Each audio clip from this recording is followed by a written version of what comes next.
सियाराम। नीलांबुज श्यामल कोमलांगम सीता समारोपित वाम भागम पाणौ महासायक चारु चापं नमामि रामं रघुवंशनाथम। कर्पूर गौरं करुणावतारं संसार सारं भुजगेन्द्रहारं सदा वसन्तं हृदयारविन्दे भवं भवानी सहितं नमामि। मनोजवं मारुततुल्यवेगं जितेन्द्रियं बुद्धिमतां वरिष्ठं वातात्मजं वानरयूथ मुख्यं श्रीरामदूतं शरणं प्रपद्ये। बन्धौ गुरुपदकंज कृपा सिंधु नर रूप हरि महामोहतम कुंज जासु वचन रवि कर निकर। जय सिया राम। मानसामृत के इस अगले भाग में आपका फिर से स्वागत। फिर से जय सिया राम। पिछले पाठ में हमने अयोध्या कांड के दोहा संख्या 305 तक का पाठ किया था। भरत जी कह रहे हैं कि हे नाथ, मैंने बहुत ही ढिठाई की, आपकी आज्ञा, पिताजी की आज्ञा की अवहेलना करके समाज सहित मैं यहां चला आया, लेकिन आपने उसे, इस मेरी धृष्टता को, ढिठाई को सेवा माना। आपने मेरे लिए बहुत किया, बहुत ही मेरा सब कुछ सुधार दिया। अब आपकी जो आज्ञा हो मैं वही करूं, क्योंकि आपके चरण कमलों की रज की दुहाई देके मैं अपने हृदय की इच्छा कहता हूं कि आज्ञा पालन के समान स्वामी की सेवा और कुछ है ही नहीं। इस प्रकार भरत जी व्याकुल हो गए, प्रभु के चरण कमल पकड़ लेते हैं। प्रभु ने भरत जी का सम्मान करके उन्हें बगल में बैठाया, हाथ पकड़कर। सभी शिथिल हो गए हैं प्रेमवश, चाहे श्री राम हो, महाराज जनक, महर्षि वशिष्ठ, सारा समाज शिथिल हो गया है। भरत जी के भाईपन, उनकी भक्ति की महिमा सभी सराहने लगे। इधर देवता मलिन मन से पुष्प वर्षा कर रहे हैं, लेकिन उनके मन में अभी भी कुचाल चल रही है। महामलिन मन इंद्र ने ऐसा लगा कि मरे हुओं को मारने की योजना बना ली थी। उसने सभी पर भय, भ्रम, दुख, उच्चाटन का प्रभाव डाल दिया। पहले तो कुमत करके कपट किया और सबके सिर पर वह माया डाल दी। सब लोग देवता की माया के बस विवश हो गए। उनका मन स्थिर नहीं है, कभी घर अच्छा लगता है, कभी वन। ये दुविधा वाली स्थिति में प्रजा काफी दुखी है। दोनों तरफ चित्त हो जाने के कारण वे कहीं भी संतोष नहीं पा रहे हैं। प्रभु हंसकर कहते हैं कि कुत्ता, इंद्र और नवयुवक ये एक स्वभाव के होते हैं। वह देव माया ज्ञानी मुनिजन, भरत जी, जनक जी, मंत्रीगण को छोड़कर सभी मनुष्यों पर यथा योग्य, जिसे जिस प्रकार लगा वैसा सब पर प्रभावी हो गया। प्रभु ने सबको दुखी देखा और ये भी कि सबकी बुद्धि भरत जी की भक्ति के वश हो गई थी। सब श्री राम को चित्र लिखे से देख रहे हैं, मानो चित्र में सभी अंकित हों। जिस भरत की भक्ति का एक दर्श मात्र देखकर मिथिलेश्वर, जनक जी और मुनिगण मग्न हो गए। गोस्वामी जी कहते हैं, उनकी महिमा का वर्णन मेरे जैसा तुच्छ कवि कैसे करे। वह अपनी कलम को, अपने शब्दों को भरत जी की महिमा का वर्णन करने में गोस्वामी जी अक्षम पाते हैं। कहते हैं कि भरत जी का स्वभाव का वर्णन करना तो वेदों के लिए भी संभव नहीं है, इसलिए मेरी तुच्छ बुद्धि की चंचलता को कवि लोग क्षमा करें। भरत जी का स्मरण करने से जिसको श्री राम जी का प्रेम सुलभ नहीं हुआ, गोस्वामी जी कहते हैं उनके समान अभागा कौन होगा। तब भरत जी की स्थिति देखकर, सभा में सबको स्तब्ध देखकर प्रभु कहते हैं, हे तात भरत, तुम धर्म की धुरी को धारण करने वाले हो, लोक वेद दोनों को जानने वाले हो, प्रेम में प्रवीण हो, मन वचन और कर्म से निर्मलता में तुम्हारे समान केवल तुम ही हो और तुम्हारी तुलना किसी से हो ही नहीं सकती। तुम तो सूर्यकुल की परंपरा को जानते हो। सत्य प्रतिज्ञ पिताजी की कीर्ति और प्रीति को, समय समाज और गुरुजनों की मर्यादा सबको तुम जानते हो।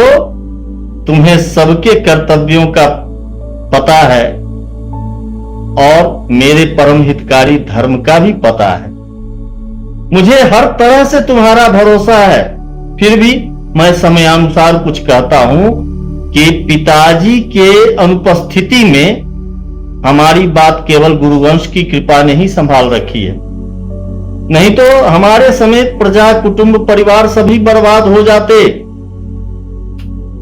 पिता, राज्य का सब कार्य, लज्जा, प्रतिष्ठा, धर्म, पृथ्वी, धन, घर, इन सभी का पालन और रक्षण गुरु जी का प्रभाव कर लेगा और परिणाम शुभ ही होगा। यहां तक का पाठ हमने किया था, दोहा संख्या 305। अब इसी दोहे से आज के पाठ को प्रारंभ करते हुए आगे का पाठ। जय सिया राम।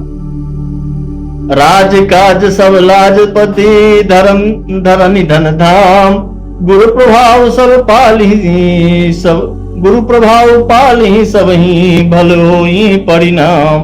दोहा संख्या 305। आगे, सहित समाज तुम्हारे हमारा, घर बन गुरु प्रसाद रखवारा, मातु पिता गुरु स्वामी निदेशु, सकल धर्म धरनी धर सेसु। गुरु जी का प्रसाद, उनका अनुग्रह ही घर में और वन में समाज सहित तुम्हारा और हमारा रक्षक है। माता पिता गुरु और स्वामी की आज्ञा का पालन समस्त धर्म रूपी पृथ्वी को धारण करने में शेष जी के समान है। सो तुम करहु कराबहु मोहु, तात तरनि कुल पालक हो, साधक एक सकल सिद्धि देनी, कीरति सुगति भूति मैं बेनी। हे तात, तुम वही करो और मुझसे भी वही कराओ तथा सूर्य कुल के रक्षक बनो।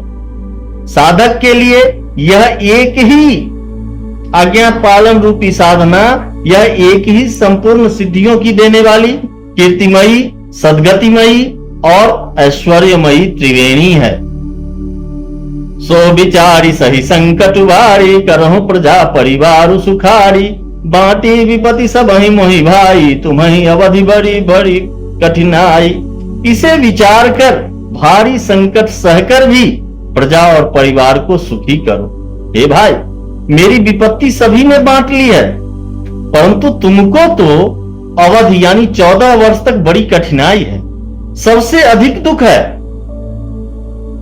जानी तुम्हें मृदु कहूं कठोरा, कुत मैं तात न अनुचित मोरा, हो ही कुठाए कुबंधु सहाय, और यही हाथ असन्यु के घाय।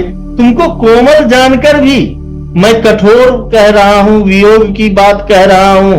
हे तात, बुरे समय में मेरे लिए यह कोई अनुचित बात नहीं है।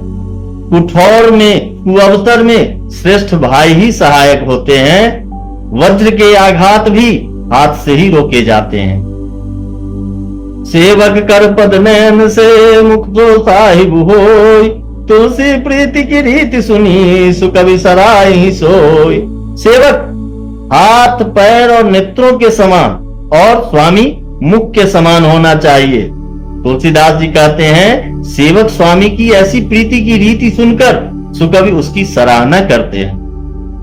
सभा सकल सुनी रघुवर वाणी, प्रेम पयोधि अमीय जनुसानी, शिथिल समाज स्नेह समाधि, देखी दशा चुप सारद साधि। श्री रघुनाथ जी की वाणी सुनकर जो मानो प्रेम रूपी समुद्र के मंथन से निकले हुए अमृत में सनी हुई थी, सारा समाज शिथिल हो गया, सबको प्रेम समाधि लग गई। यह दशा देखकर सरस्वती ने चुप साध ली। भरतहि भयो परम संतोषु, सन्मुख स्वामी विमुख दुख दोषु, मुख प्रसन्न मन मिटा विषादु, भाजन गूंगे गिरा प्रसादु। भरत जी को परम संतोष हुआ। स्वामी के सम्मुख होते ही, उनके अनुकूल होते ही उनके दुख और दोषों ने मुख मोड़ लिया। वे उन्हें छोड़कर भाग गए, उनका मुख प्रसन्न हो गया, यानी दुख और दोषों ने उनसे मुंह मोड़ लिया। भरत जी को छोड़कर वे भाग गए, उनका मुख प्रसन्न हो गया और मन का विषाद मिट गया, मानो गूंगे पर सरस्वती जी की कृपा हो गई हो। किन्ह प्रेम प्रणाम बहोरी, बोले पानी पंकरु जोड़ी, नाथ भयो सुख साथ गए को, लहु लाहु जग जन्म भय को। उन्होंने फिर प्रेम पूर्वक प्रणाम किया और कर कमलों को जोड़कर वे बोले, हे नाथ, मुझे आपके साथ जाने का सुख प्राप्त हो गया, मैंने जगत में जन्म लेने का लाभ भी पा लिया। अब कृपाल जस आयसु सोई, होई करो शीस धरि सादर सोई, सो अवलंब देव मोहि देई, अवधि पारु पावो जेहि सेई। हे कृपालु, अब जैसी आज्ञा हो उसी को मैं सिर पर धरकर आदर पूर्वक करूं, परंतु देव आप मुझे वह अवलंबन दे, कोई सहारा दे जिसकी सेवा कर मैं अवधि का पार पा जाऊं, अवधि को बिता दूं। देव देव अभिषेक हिता, गुरु अनुशासन पाए, आने सब तीरथ सलिलु, तहि कह कार जाय। हे देव, स्वामी के अभिषेक के लिए, आपके अभिषेक के लिए गुरु जी की आज्ञा पाकर मैं सब तीर्थों का जल लेता आया हूं, उसके लिए क्या आज्ञा होती है? एक मनोरथ बर मन माही, सभय सकोच जात कही नाही, कहूं तात प्रभु आय सुपाई, बोले बानी स्नेह सुहाई। मेरे मन में एक बड़ा और मनोरथ, एक और बड़ा मनोरथ जो भय और संकोच के कारण कहा नहीं जाता। श्री रामचंद्र जी ने कहा, हे भाई कहो। तब प्रभु की आज्ञा पाकर भरत जी स्नेह पूर्वक सुंदर वाणी बोले, चित्रकूट सुचि स्थल तीरथ वन, खग मृग सर सरि निर्झर गिरिगन, प्रभु पद अंकित अवनि विशेषी, आयसु होइता आवो देखी। आज्ञा हो तो चित्रकूट के पवित्र स्थान, तीर्थ, वन, पक्षी, पशु, तालाब, नदी, झरने और पर्वतों के समूह तथा विशेषकर प्रभु के चरण चिन्हों से अंकित, आपके चरण चिन्हों से अंकित भूमि को देखाऊं।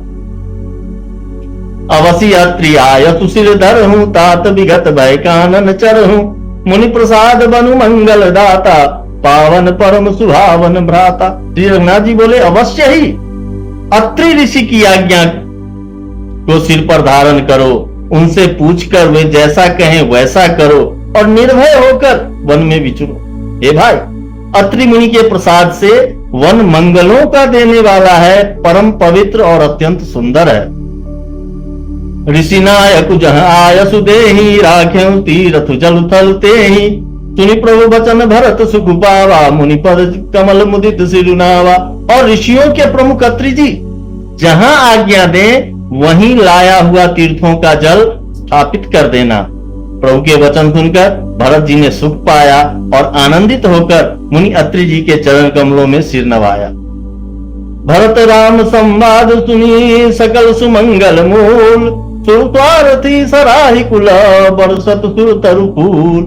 समस्त सुंदर मंगलों का मूल भरत जी और श्री राम जी का संवाद सुनकर स्वार्थी देवता रघुकुल की सराहना करके कल्प वृक्ष के फूल बरसाने लगे। धन्य भरत जय राम गोसाई, कहत देव हर्षत बरियाई, मुनि मिथिलेश सभा सब काहू, भरत बचन सुनि भयउ छाऊ। भरत जी धन्य हैं, स्वामी श्री राम जी की जय हो, ऐसा कहते हुए देवता बलपूर्वक यानी अत्यधिक हर्षित होने लगे। भरत जी के वचन सुनकर मुनि वशिष्ठ जी, मिथिलापति जनक जी और सभा में सब किसी को बड़ा उत्साह हुआ, बहुत आनंद हुआ। भरत राम गुण ग्राम सनेहु, पुलकी प्रशंसत राउ विदेहु, सेवक स्वामी सुभाव सुहावन, नेम पेम अति पावन पावन। भरत जी और श्री रामचंद्र जी के गुण समूह की तथा प्रेम कि विदेहराज जनक जी तथा प्रेम की विदेहराज जनक जी पुलकित होकर प्रशंसा कर रहे हैं। सेवक और स्वामी दोनों का सुंदर स्वभाव है। इनके नियम और प्रेम पवित्र को भी अत्यंत पवित्र करने वाले हैं। मति अनुसार सराहन लागे, सचिव सभासद सब अनुरागे। सुनि सुनि राम भरत संवादु, दुह समाज ही हर्ष विषादु। मंत्री और सभासद सभी प्रेम मुग्ध होकर, प्रेम मग्न होकर अपनी अपनी बुद्धि के अनुसार सराहना करने लगे। श्री रामचंद्र जी और भरत जी का संवाद सुन सुनकर दोनों समाजों के हृदयों में हर्ष और विषाद, भरत जी के सेवा धर्म को देखकर हर्ष और राम वियोग की संभावना से विषाद दोनों। राम मातु दुख सुख समझानी, कही गुण राम प्रबोधे रानी। एक कहीं रघुबीर बराई, एक सराहत भरत भलाई। श्री रामचंद्र जी की माता कौशल्या जी ने दुख और सुख को समान जानकर श्री राम जी के गुण कहकर दूसरी रानियों को धैर्य बंधाया। कोई श्री राम जी की बड़ाई की चर्चा कर रहे हैं, उनके बड़प्पन की चर्चा कर रहे हैं, तो कोई भरत जी के अच्छेपन की सराहना करते हैं। अत्रि कहे तब भरत सना, शैल समीप सुकूप। राखिय तीरथ तोय तहां, पावन अमियानु। तब अत्रि जी ने भरत जी से कहा, इस पर्वत के समीप ही एक सुंदर कुआं है। इस पवित्र, अनुपम और अमृत जैसे तीर्थ जल को उसी में स्थापित कर दीजिए। भरत अत्रि अनुशासन पाई, जल भाजन सब दिए चलाई। सानुज आप अत्रि मुनि साधु, सहित गए जहां कूप अगाधु। भरत जी ने अत्रि मुनि की आज्ञा पाकर जल के सब पात्र रवाना कर दिए और छोटे भाई शत्रुघ्न, अत्रि मुनि और अन्य साधु संतों सहित आप वहां गए जहां वह अथाह कुआं था। पावन पाथ पुण्य थल राखा, प्रमुदित प्रेम अत्रियस भाखा। तात अनादि सिद्ध थल एहु, लोपेहु काल विदित नहीं केहु। और उस पवित्र जल को उस पुण्य स्थल में रख दिया। तब अत्रि ऋषि ने प्रेम से आनंदित होकर ऐसा कहा, हे तात, यह अनादि सिद्ध स्थल है। कालक्रम से यह लोप हो गया था, इसलिए किसी को इसका पता नहीं था। तब सेवकन सरस थल देखा, किन्न सुजल हित कूप विशेषा। विधिवश भयो विश्व उपकारु, सुगम अगम अति धर्म विचारु। तब भरत जी के सेवकों ने उस जलयुक्त स्थान को देखा और उस सुंदर तीर्थों के जल के लिए एक खास कुआं बना लिया। दैवयोग से विश्व भर का उपकार हो गया। धर्म का विचार जो अत्यंत अगम था, वह इस कूप के प्रभाव से सुगम हो गया। भरत कूप अब कही है लोगा, अति पावन तीरथ जल जोगा। प्रेम समनेम निमज्जत प्राणी, है विमल करम मन बानी। अब इसको लोग भरत कूप कहेंगे। तीर्थों के जल के संयोग से तो यह अत्यंत ही पवित्र हो गया।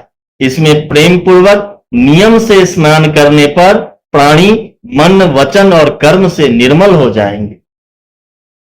कहत कोप महिमा सकला, गए जहां रघुराव। अत्रि सुनायो रघुवरहि, तीरथ पुण्य प्रभाव। कोप की महिमा कहते हुए सब लोग वहां गए जहां श्री रघुनाथ जी थे। श्री रघुनाथ जी को अत्रि जी ने उस तीर्थ का पुण्य प्रभाव सुनाया। जय सियाराम। दोहा संख्या 310।